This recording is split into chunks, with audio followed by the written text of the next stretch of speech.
Ya, kali ini saya bersama dengan Mas Rosid kembali. Gimana kabarnya Mas Rosid hari ini? Alhamdulillah luar biasa. Saya juga nggak bakal tanya kesibukannya, pasti sibuk sekali. Ya, jadi saya akan bertanya lagi seperti kemarin, tapi sekarang kita akan menyangkut dengan BEM di UMP sendiri. Oh ya. Ya kan banyak pertanyaan, banyak mahasiswa juga yang tanya-tanya, kok di UMP nggak ada BEM atau ada mungkin ada dulu ada sekarang nggak ada atau gimana? Bisa dijelaskan silahkan. Oke, mungkin di pertemuan kemarin itu udah kita singgung sedikit ya sebenarnya tentang BEM gitu ya.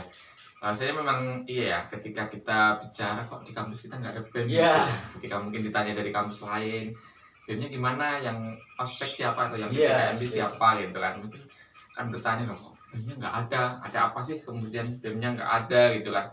Nah, saya sendiri kan juga angkatan 2016 itu memang itu sudah nggak ada di situ. Nah, BEM sudah nggak ada di situ ya. Kalau untuk semester awal saya, karena mungkin belum ada yang tanya ke saya pun nggak ngeh kalau kampus itu sebenarnya ada BEM ya gitu kan. Kadang kan nggak ngeh gitu kan seperti itu. Dan kemudian semesternya udah naik, kemudian relasi dari teman-teman lain dan dari BEM lain. Nah, kemudian disitulah saya berpikir kenapa sih kemudian kita nggak ada BEM gitu kan. Nah, teman-teman perlu tahu itu bahwasanya di UMP sendiri itu kan memang udah, kalau nggak salah itu akhir 98 itu BEM itu dibekukan. Dibekukan seperti itu 98. Nah, dibekukan itu sampai pada taraf statutanya juga nggak ada di statuta. Nah, ini kan timbul pertanyaan kan. Kalau misalnya hanya dibekukan saja, itu biasanya di statuta masih ada. Karena nanti pada suatu saat itu pasti akan dicairkan kembali, nanti akan ada lagi gitu kan. Sehingga nggak sampai berubah pada statuta. Nah, itu sampai statuta itu nggak ada. Ini kan menjadi suatu pertanyaan besar gitu kan, seperti itu. Itu. Jadi dulunya itu ada gitu. Iya, ada. Pernah ada tahun 98 tadi ya, Iya, akhirnya itu tahun 98 itu. Terus kalau boleh tahu sedikit kenapa dibukain itu? Ya. Alasannya apa? Memang ada beberapa versi ya gitu ya. Ketika kita mungkin tidak bisa memungkiri bahwasanya di dalam masa lalu itu ada sesuatu gitu ya, ada permasalahannya. Ada yang mengatakan bahwasanya itu dalam masalah anggaran dana itu kurang, dalam arti mungkin kurang transparan tuh bagaimana BEM-nya itu, masalah anggaran dana. Terus kemudian masalah orang-orang yang di BEM itu dia lebih ke aliran kiri. Seperti itu. Nah, dua hal itu memang dua hal yang negatif. Nah, tapi kemudian kan ketika kita bicara tentang fungsi BEM itu, tidak mungkin BEM itu dihilangkan, tapi kenyataannya di UMP mungkin. Nah, ini kan ada suatu hal itu kan. Maksudnya tidak mungkin di sini adalah suatu fungsinya itu positif BEM. Nah, karena secara fungsi BEM itu positif, tapi diisi oleh orang-orang yang negatif. Nah, jadi kalau hal itu kan sebenarnya suatu hal yang mudah, dalam tanda kutip mudah, tinggal dibersihkan aja orang-orangnya. Karena itu kan SK BEM itu kan tetap di bawah kampus gitu kan, maksudnya kan tetap wewenangnya rektor gitu. Ya, yang jadi masalah itu kok dibekukan ya, mungkin lebih tepatnya dibubarkan ya, karena sampai pada tahap statuta pun juga nggak ada. Nah, ini adalah suatu hal yang sangat mengganjal itu ya. Kenapa sih kemudian ketika orang-orang yang bermasalah kok organisasinya yang dibubarkan gitu kan, seperti itu. Karena BEM ini kan fungsinya sangat baik kan, menjadi yang terpenting mungkin aspirasi mahasiswa, bahkan sampai tahap ketika mahasiswa dia itu kesulitan dalam bayar kuliah, nanti dalam BEM itu ada badannya, dia yang istilahnya memberi petunjuk di situ, mengawal di situ. Nah, ini kan sangat luar biasa itu kan fungsinya. Tapi kenyataannya memang nggak ada. Ya, kita bisa merasakan sendirilah banyak hal negatif yang kita rasakan ketika kampus kita nggak ada BEM kayak gitu. Itu Mas Rosid kan di psikologi udah ada BEM sendiri ya? Ya, untuk Fakultas Ilmu Sosial itu sudah ada. Terus ada kiat-kiat atau usaha yang dilakukan untuk menghidupkan lagi BEM di UMP? Ya, mungkin ini saya ceritakan trik juga ya, bagaimana cara menghidupkan BEM di UMP gitu ya. Biar mungkin kalau ada orang-orang yang nggak suka dengan BEM, entah di pihak kampus atau entah di pihak mahasiswa, ya biar tahu nggak apa saya share sedikit gitu kan, seperti itu. Untuk memangnya ada dua gerakan ya. Maksudnya ada dua strategi di mana biar BEM itu hadir gitu kan, ada di UMP. Nah, memang kebanyakan dari kita itu underground gitu kan. Di sini kita merekrut mahasiswa yang mana dia mau berpikir dan mau tercerahkan gitu kan, tentang perlunya BEM, pentingnya BEM gitu kan. Nah, kemudian dengan hal itu kan itu adalah kegiatan yang lamban ya. Kelamban di sini kan itu adalah perubahan pikiran, pola pikirnya. Sementara kuliah itu kan hanya 4 tahun. Mungkin aktifnya dia mau berorganisasi mungkin hanya 3 tahun gitu kan. Nah, di situ kan kalau itu kan berarti nanti walaupun kita segiat apapun berubah pola pikirnya mahasiswa, tapi dia tetap 3 tahun pergi, 3 tahun pergi. Nah mungkin ini jadi kendala ketika dari dulu tuh sebenarnya sudah banyak yang memperjuangkan BEM. Nah ini apa ya, ya tetap perlu saya ceritakan karena ini memang jelas suatu cerita yang faktanya benar gitu kan ya, bahwasanya ketika yang memperjuangkan BEM dari dulu, karena di kampus kan juga kalau kita bahasakan pemerintah kan rezimnya berbeda atau rektornya berbeda gitu kan. Nah berbeda itu sehingga kebijakan yang diambil ketika ada mahasiswa yang memperjuangkan BEM itu juga berbeda-beda dari tahun ke tahun. Nah ini mungkin apa ya, perlu kita sadari ya bahwasanya ketika kita sebagai mahasiswa ada beda pendapat atau beda pikiran dengan siapapun, maka kita tidak boleh cara bahasanya mainnya carpe diem gitu lah. Dalam arti mungkin bisa diancam nilai atau diancam yang lainnya, ancam DO bahkan atau apa. Ini kan bukan suatu hal yang positif gitu ya. Misalnya mahasiswa memperjuangkan BEM, dia kan punya ide, punya visi misi, punya tujuan kenapa sih harus ada BEM. Nah, kalau memang itu adalah suatu hal, adanya BEM 2MP itu suatu hal yang negatif, ya harusnya mereka menceritakan hal itu. Ibaratnya ide dilawan dengan ide gitu kan. Seperti itu. Tapi ya itulah perjuangan dari para mahasiswa dari dulu-dulu itu. Bahkan saya ketemu juga yang berjuang di tahun-tahun dulu gitu kan, tahun 2014 terus tahun-tahun 2012-an gitu kan, beberapa bertemu dengan mereka ya. Mereka memang mengalami hambatan seperti itu ketika memperjuangkan hal itu, sudah sampai atas tapi kandas gitu kan, seperti itu. Nah ini adalah suatu hal yang apa ya, ya sebenarnya perlu dibuka sih, perlu bahwasan kita perlu terbuka. Mahasiswa pun juga pengen tahu kalau memang ini negatif, kalau ini positif ya harus diceritakan gitu kan. Tapi sampai saat ini kan ibaratnya dikubur gitu kan, dikubur dalam-dalam gitu kan. Nah itu adalah salah satu strategi yang diambil, tapi tetap banyak dari dulu kandas. Nah kemudian saya dengan teman-teman itu kemudian membentuk coba strategi baru, memunculkan BEM-BEM itu dari tingkat fakultas.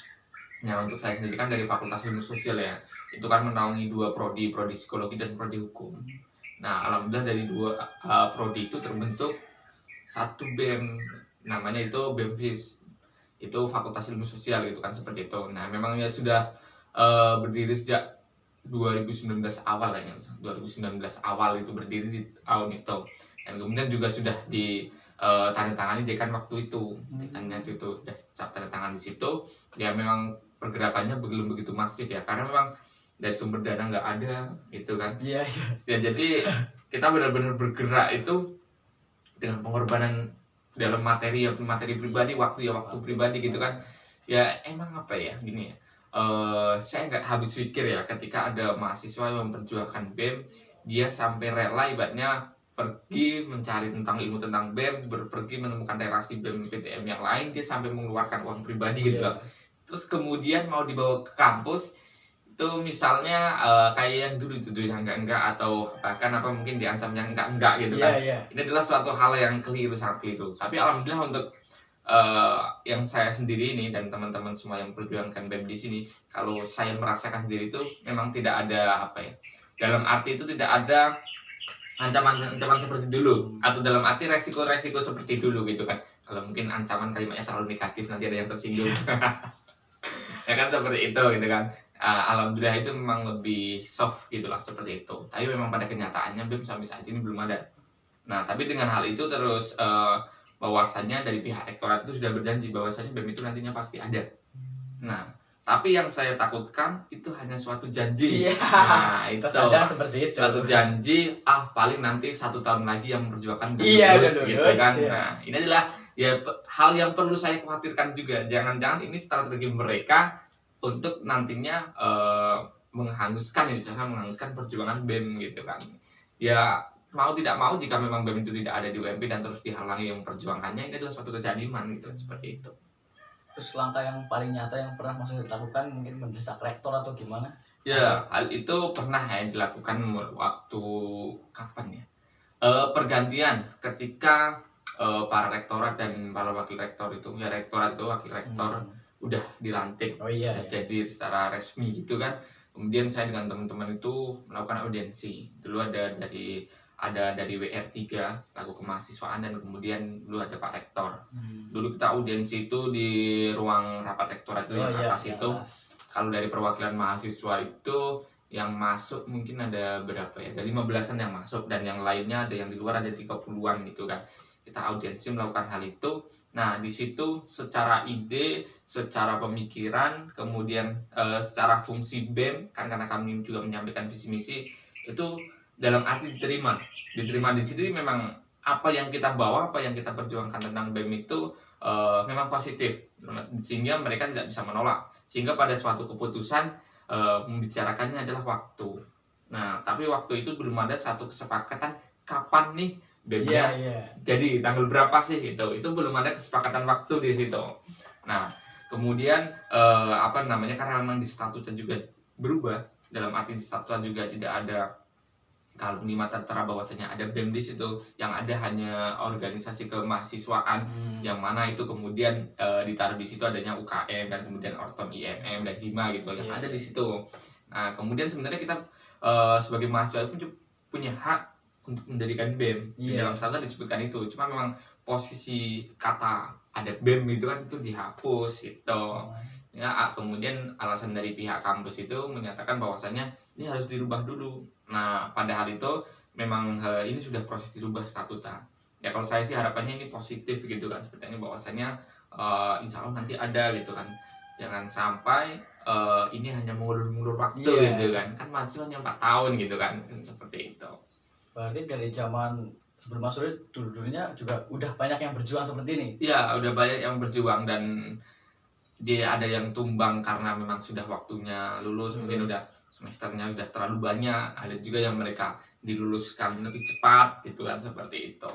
Ada juga yang ya mungkin ada juga yang dia merasakan bahwasanya ketika nanti saya berjuang diancam nggak sih nilainya gitu. Yang bahkan di semester bukan semester, di tahun sekarang gitu kan. Ini tentang kita menyinggung sedikit tentang masalah biaya SPP ya. Kan di musim corona ini kenapa sih SPP kita kemudian tetap sama gitu kan. Nah, ini perlu kita ketahui ya, bahwasanya begitu banyak sekali mahasiswa yang komplain, yang menanyakan hal itu gitu kan. Kita tidak memakai fasilitas kampus. Nah, tapi kenapa sih kita tetap bayar gitu kan, seperti itu. Nah, mungkin kita tidak, maksudnya arti di sini tidak memakai secara keseluruhan. Nah, kan gitu, seperti itu. Nah, tentunya hal wajar lah ketika kita bertanya dengan hal itu. Kemarin juga sudah ada audiensi seperti itu. Sebenarnya saya juga masih menahan-nahan ya, dan menahan dalam arti di sini saya harus mengimbangi bagaimana gejolak dari mahasiswa dan kemudian bagaimana keadaan kampus gitu ya. Nah, dengan hal ini tentunya kampus juga harus mengerti keadaan mahasiswa gitu kan, seperti itu, tentang hal ini. Nah, dari hal ini pun ketika mahasiswa langsung naik ke atas, ketika dia punya ide atau punya masalah tentang hal tadi pembayaran SPP, dia kan bingung mau bertanya ke siapa, kan ada BEM kan. Yang secara individu berani langsung ke rektorat itu kan juga jarang langsung menyampaikan gitu kan, sehingga kadang dia itu ya dalam arti gelisah dalam kosnya sendiri gitu kan, ini gimana gitu kan, seperti itu. Nah, ini juga suatu problem yang ada di kita gitu kan, seperti itu. Terus harapan Mas Rosid semisal ya nanti BEM udah terbentuk, udah ada pengurusnya tuh, keinginan Mas Rosid kedepannya tuh untuk BEM sendiri tuh gimana, dan kedepannya mau dijalankan seperti apa? Ya, sampaikan.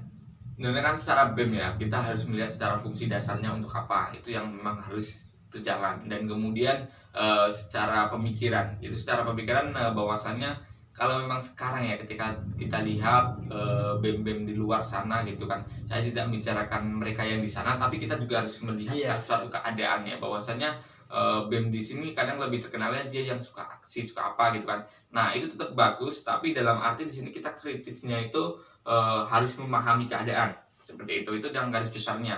Jadi kalau lebih tujuan spesifiknya adalah kita secara fungsi dasarnya itu harus terpenuhi, seperti halnya tadi fungsi untuk menampung suara mahasiswa dan kemudian mengawal kebijakan. Masih mengawal kebijakan di sini ketika ada suatu kebijakan yang mana kebijakan itu tentang melibatkan mahasiswa atau kampus, kan ada dari pihak mahasiswa yang mungkin nanti jadi penyalur di situ, jadi BEM itu di situ. Sebenarnya terus yang terpenting lagi adalah tidak menyimpang dari kaidah-kaidah kita sebagai seorang Islam gitu kan, biar nantinya tidak mengarah lagi ke arah kiri gitu kan. Itu kan juga suatu hal yang negatif gitu kan, seperti itu.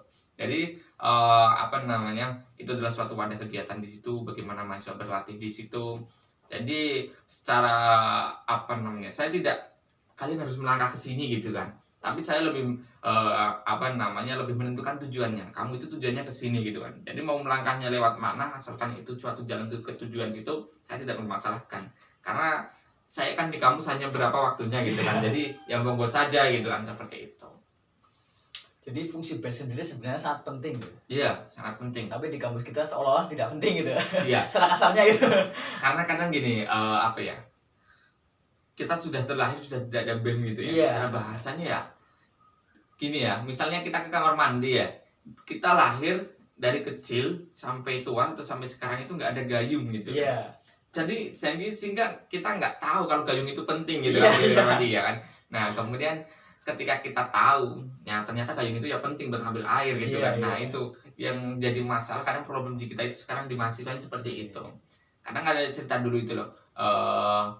Kan dulu BMFis itu pernah kan nempelin di Iya, meja dinding saya itu di udah mading sering gitu. baca, iya. Nah, di mading itu ya bahkan ada sendiri yang tulis komen-komen kok seakan-akan ya memang nggak mendukung gitu. Iya, Bahkan iya. Ada malah yang nyopet gitu ya. ada yang nyontek Nutupin juga. pakai kertas lain gitu ya. Nah, ini adalah satu hal yang mungkin karena memang saya sadari mereka belum tahu gitu kan secara fungsi seperti halnya tadi analoginya gayung gitu kan. Kalau dia terlahir memang nggak ada gayung ya kadang dia bingung. Terus di sisi lain mungkin mereka itu punya kepentingan ketika tidak ada BEM. Nah, karena memang dari beberapa dosen itu ya ada yang dia itu memang tidak setuju ketika BEM ada. Itu seperti itu. Tapi untuk dengan mereka itu secara langsung itu memang belum pernah. Maka kita hanya langsung dengan rektorat itu dulu yang pernah seperti itu. Mungkin ada yang mau disampaikan kepada Pak Rektor mungkin atau kawan-kawan yang masih berjuang memperjuangkan BEM mungkin supaya lebih semangat, atau mungkin nanti dosen-dosen pada nonton video ini terus ya mau jadi terbuka pikirannya lah dan mau membantu Mas Rudi dan kawan untuk mendirikan sebuah BEM di UMP. Silakan. Ya, untuk hal itu sebenarnya hal yang sangat sederhana ya. Bahwasanya mungkin yang saya ceritakan saya kasih tahu kepada teman-teman semuanya. Karena ketika kita bicarakan tentang perjuangan BEM itu, kita akan dapat apa sih? Iya. Bahasanya kan gitu ya. Iya. Kita akan dapat apa sih? Nah, kemudian juga ada teman-teman yang bertanya kepada saya, kenapa sih sampai bertahan sampai saat ini gitu kan? Mau memperjuangkan BEM dan terus bertahan. Kan misalnya gini, misalnya saya gila jabatan gitu kan. Iya. Kan ketika belum jadi saya sudah nggak jadi mahasiswa, Iya. nggak wisuda gitu kan. Itu kan berarti enggak gitu kan. Nah, kemudian kenapa sih saya mau, ada keuntungan apa sih kemudian saya memperjuangkan BEM? Nah, ini mungkin yang perlu kita share pada teman-teman ya, bahwasanya perjuangan ini adalah tentang proses ya. Bagi saya adalah tentang proses dan tujuan itu adalah suatu goalnya gitu kan. Berdirinya BEM itu adalah suatu goalnya. Nah, prosesnya di sini ini adalah suatu hal kenikmatan bagi saya. Iya. Kenapa sih? Ya karena yang saya perjuangkan dan teman-teman perjuangkan itu adalah suatu hal yang positif. Dan ini adalah untuk kebaikan mahasiswa. Dimana ketika saya dan teman-teman berhasil, nah dalam arti itu nanti menjadi amal jariah ya. Ketika BEM-nya sudah jadi dan dapat berfungsi secara baik, nah kan kebaikan-kebaikan di situ nanti juga mengalir kepada orang-orang yang memperjuangkannya. Iya. Nah, di saat proses memperjuangkannya pun di situ ketika kalian tujukan adalah untuk suatu kebaikan, untuk berdakwah gitu kan. Yang terpenting kan tujuan kita mau nggak mau adalah karena kita sebagai seorang Islam kan tujuannya untuk beribadah gitu kan. Nah, bagaimana kita bisa memperjuangkan BEM ini tapi bernilai ibadah, itu yang terpenting. Kalau hanya bernilai sekedar kita cari jabatan ya itu hanya sekedar berapa gitu kan. Dan yang terpenting lagi di sini adalah saya merasakan bahwasanya di sini adalah melatih berjuang itu. Nah, misalnya kita masuk UKM gitu kan ya. Nah, di situ kan kita berlatih organisasi. Nah, kalau kita memperjuangkan BEM di sini kita juga ada nilai positifnya. Kita berlatih berjuang di situ. Mungkin ada tantangan ya, mungkin biasalah saya kadang ada cibiran gitu kan, bahkan dari mahasiswa sendiri atau dari yang lain ada cibiran, itu hal biasa. Tapi itu jangan dilupakan tentang masalah akademiknya, masalah misalnya masalah kegiatan-kegiatannya, masalah nilainya itu juga harus dibuktikan bagus gitu. Dalam arti kita memperjuangkan BEM itu bukan sebagai peralihan karena kita nggak suka kuliah gitu. Jangan sampai seperti itu. Ini adalah pesan untuk teman-teman semua. Dan kemudian untuk para rektorat dan kemudian para jajarannya, ya mungkin saya nggak baik ya kalau memberi pesan gitu kepada mereka, tapi lebih mungkin lebih apa sih yang membuat seharusnya kita open mind gitulah. Di sini dalam arti ketika ada teman-teman yang memperjuangkan BEM di situ, ya kita harus terbuka di sini. Yang dia sampaikan itu baik enggak sih gitu kan. Kemudian kita harus mendengar aspirasi mereka. Kalau mereka misalnya aspirasi mereka nggak baik, ya udah kita kasih tahu. Nah, misalnya baik, ya ini adalah tugas kita gitu kan. Harus membawakan jalur ini. Ketika suatu ide yang baik itu kan ya memang harus disalurkan gitu kan. Begitu juga dengan kita, misalnya teman kita lah, dia punya ide yang bagus, baik gitu kan. Nah, bernilai baik, ya kita kan sebagai teman ya kadang ikut membantu kan, seperti itu. Nah, itu adalah suatu hal yang Dan memang saat ini saya tidak merasakan bahwasanya adanya ancaman nilai, ancaman apa. Jadi saya juga ucapkan terima kasih kepada semua pihak itu seperti itu. Semoga saja nantinya BEM hadir dan ini adalah untuk kita semua, untuk mahasiswa semua gitu kan.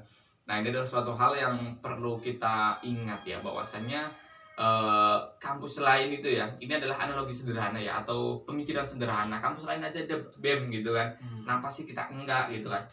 Nah, kalau untuk di wilayah Jateng sendiri itu, dulu kalau nggak salah itu hanya ada 3 kampus, yang itu PTM, khusus PTM, itu yang tidak ada BEM-nya. Itu tapi mereka itu kampus yang baru berdiri. Nah, kemudian sudah 1 tahun yang lalu itu, yang apa ya namanya di Bumen itu, pokoknya dia milik Muhammadiyah tapi bukan Stikes Gombong itu. Itu apa ya? BEM-nya sudah berdiri. Itu mereka teman mengusulkan SK langsung jadi. Nah, di UMP ini belum jadi gitu kan. Semoga cepatnya ya Mas. Iya. Sebenarnya tinggal membicarakan waktu sih, jika itu bukan hanya sekedar janji gitu kan. Dan jika hanya sekedar janji, nah itu resiko mereka sudah berjanji seperti ini. Sebenarnya kan juga membuktikan ya, bahwasanya kalau mereka sudah berani janji, tapi ketika janjinya itu ternyata tidak terpenuhi, berarti kan sudah mengindikasikan bahwasanya apa yang teman-teman dan kita sampaikan itu ada suatu hal yang positif. Nah, cuma mereka membohongi kita atau mengelabui kita sehingga nggak diwujudkan gitu kan, seperti itu. Ya mungkin ya seperti inilah bahasa saya gitu kan. Ya karena ini memang satu hal yang harus diperjuangkan gitu kan, seperti itu. Jika memang ada teman-teman yang nggak sepakat, atau siapapun yang nggak sepakat, ya silahkan juga di-share pemikiran kalian. Nanti Kenapa nggak kolom sepakat komentar gitu lah ya. Bisa ya, ditulis. seperti itu, bisa ditulis gitu. Mungkin sudah cukup Mas Rid. Ya mungkin itu saja seperti itu. Terima kasih Mas Rid atas penjelasannya. Alhamdulillah saya banyak dapat ilmu baru nih lah. Jadi tahu. Ya sebenarnya kalau kita mau itu ya, buat teman-teman semua ya, untuk tahu biar lebih detail tentang BEM apa itu, sebenarnya tinggal di Google itu banyak sekali. Atau tanya teman di kampus lain yang dia ada BEM-nya gitu kan, seperti itu. Ya mungkin kawan-kawan, sekian video dari saya dan Mas Rosid. Semoga menginspirasi dan semoga BEM di Universitas Muhammadiyah Purworejo dapat segera tidak dibekukan lagi dan bisa menjadi wadah bagi mahasiswa-mahasiswa baru supaya mereka lebih semangat berorganisasi. Sekian video dari saya, kurang lebihnya mohon maaf. Sekian dan salam Lidro.